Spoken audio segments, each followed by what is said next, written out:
From keeping a check on the smallest of details to making the most iconic mistakes that everyone's noticed in movies and TV, I gotta say, shooting ain't easy. So sit tight, because you're about to go on a roller coaster of silly errors. Remember the first Spider-Man with Tobey Maguire? Well, isn't it a big moment when he saves his beloved Jane? Everyone loved that scene, but oh yes, there's a but. If you look closely, you'll notice that when they show a close-up of the two swinging in the air, Mary Jane's hair is being blown in a direction opposite to the wind. Isn't that just hilarious? When I noticed it for the first time, it had me rolling on the floor. Wait! Who are you? You know who I am. I do. Your friendly neighborhood Spider-Man.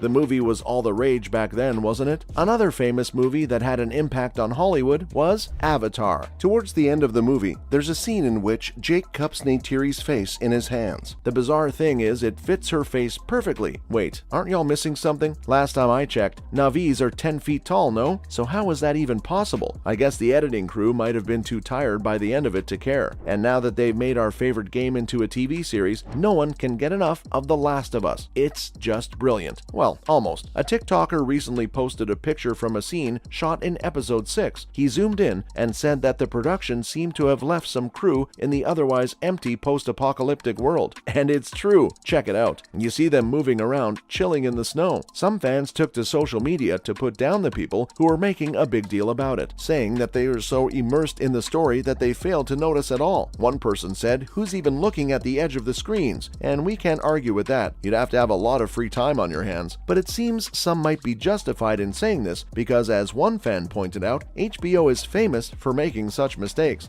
You should teach me how to hunt. Oh, Huh? Like, she's a girl, she can't handle it. can handle the shooting. Not so sure about the dressing.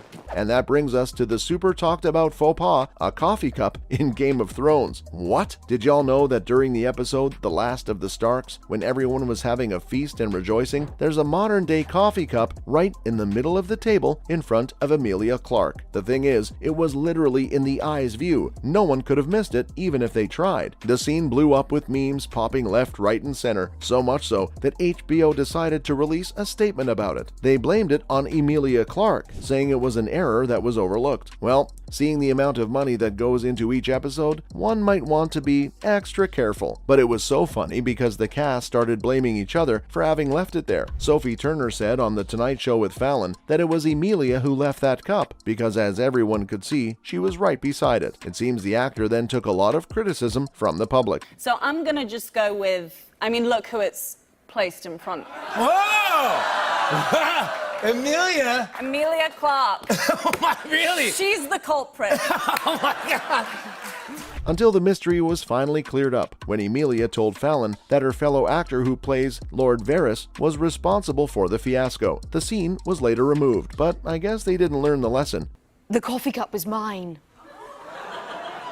He admitted? It was his. It was Conleth's coffee cup. He said so. He's like, I think it was. I'm sorry, darling. I didn't want to say anything because it seemed, the heat was very much on you. And I was like, what?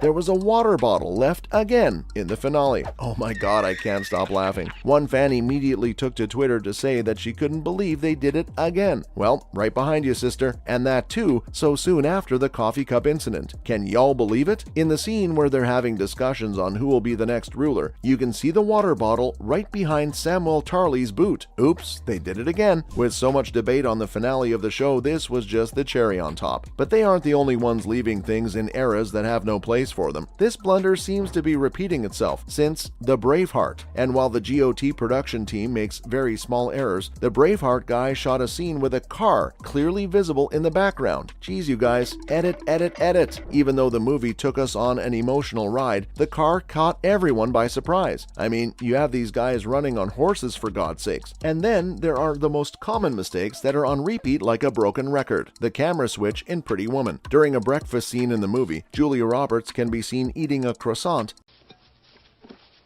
So what do you do? I buy companies. What kind of companies? I buy companies that are in financial difficulty. If there are problems, you must get them for a bargain, huh? Well, the company I'm buying this week, I'm getting for the bargain price of about $1 billion. and then the focus shifts to her co-star Richard Gere. In just a minute, when it goes back to her, the croissant has transformed into a pancake. Uh-oh. Either she was so hungry that she was pretty much swallowing food, or the scene was shot at a later time. It seems like the latter to me. What do y'all think? These sort of slip-ups are countless when it comes to shows or films. Even the Fast and Furious team seems to have made a similar mistake. When Jesse and Tron are about to race, the camera shows him wearing a shirt with full sleeves. In a matter of seconds, when they show him again, his shirt has changed into a tank top. Huh? How even? I'm just dumbfounded, y'all. How can they not see these mistakes, especially with close-ups? And those aren't the only switches. They've switched people too. You can't bet your dad's car. It's alright. I ain't losing. This fool's running a Honda 2000. I'll win. That way, me and my dad can roll together when he gets out of prison. It's all good. In Friends, isn't that the sitcom everyone's watched at least 100 times? But I'm sure y'all never noticed, because neither did I. The mind-boggling thing is that they switch the main characters most of the time. In an episode, Rachel's replacement was caught standing right next to Joey, and that's not the only time a blunder was made. You know what we should all do? Go see a musical. Sure. And you know which one we should see? They also seem to have changed Monica during a scene with her and Phoebe sitting on the couch in Central Perk. It seems sometimes actors also make line mistakes, which brings us to Supernatural. In Providence, in the first season, Dean calls her brother Jared instead of Sam. Funny, that's the guy's real name. The two are very close, so it makes sense that such a mistake might occur. What doesn't is leaving it there and airing the episode. Move. Dean, don't. Move, Sam. Move! You orchestrated this. What part of omniscient do you people not understand? It's like these guys are rookies, but it seems sometimes the line mess up is kept also because it makes it better, like in Titanic. You know the famous scene in the movie when Rose asks Jack to draw her? Like one of your French girls, she says. Well, Jack wants to and tells her to go over by the bed. It turns out the line was actually over by the couch. DiCaprio corrected himself immediately though in the moment and said the couch. It seems the way it played out sort of added to the mood and the director decided to keep it. That's cute. And then there's the most absurd mistake of them all, the night-day switch in The Dark Knight Rises. Okay, I believe this one was just left in to give us all a laugh. No way that they didn't notice this while rewatching the movie before it releases. In the stock market robbery scene, it starts with it having just opened for the day, but somewhere along the way during the police hunt, when they emerge from the underpass, it's nighttime? As Ron from Harry Potter would say, what the bloody hell was that all about? No wonder it failed as a movie. It was such an obvious mess up. That's all we have on the blunders you won't be able to unsee.